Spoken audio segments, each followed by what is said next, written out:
Guna ibadah bagi orang percaya. Bacaan, Yesaya pasal 29 ayat 9-16.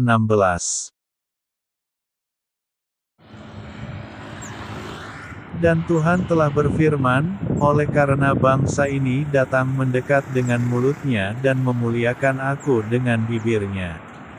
Padahal hatinya menjauh daripadaku, dan ibadahnya kepadaku hanyalah perintah manusia yang dihafalkan. Yesaya pasal 29 ayat 13.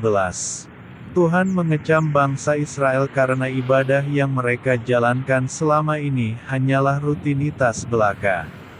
Pujian dan penyembahan yang mereka lakukan hanyalah sebatas bibir sementara hatinya sangat jauh dari Tuhan. Kalau ibadah yang kita lakukan selama ini sama dengan ibadah bangsa Israel, maka semuanya tidak akan berdampak apa-apa.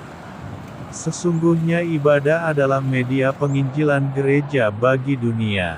Melalui ibadah, gereja menyampaikan kabar baik kepada dunia tentang kasih Tuhan dan pengharapan yang pasti di dalam Dia.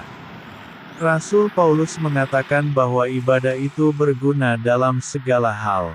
Latihan badani terbatas gunanya, tetapi ibadah itu berguna dalam segala hal, karena mengandung janji, baik untuk hidup ini maupun untuk hidup yang akan datang. 1 Timotius pasal 4 ayat 8. Bagi kita, ibadah itu berguna untuk 1. Penyegaran rohani. Setiap hari kita diperhadapkan dengan banyak pergumulan dan masalah, karena itu kita membutuhkan kekuatan dan penghiburan. Dan ibadah menjadi jawaban atas itu semua. Melalui firman Tuhan, kita diingatkan kembali betapa kita memiliki Tuhan yang heran dan ajaib.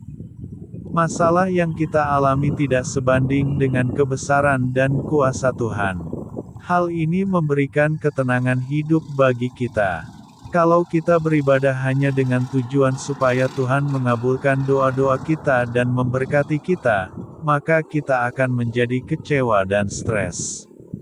Tetapi kalau kita beribadah dengan tujuan untuk menyenangkan hati Tuhan, maka hidup kita akan penuh dengan ketenangan dan kedamaian.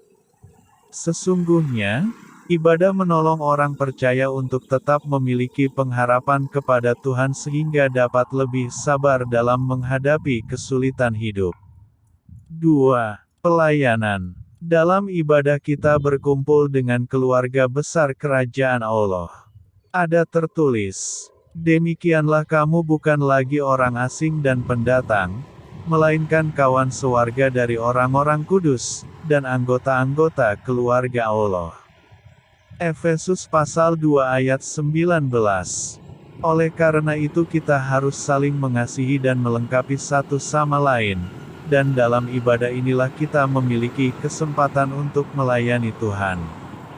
Karena melayani itu bukanlah hak istimewa para hamba Tuhan atau profesional di bidang rohani saja, namun setiap orang Kristen adalah hamba yang berhak melayani Dia.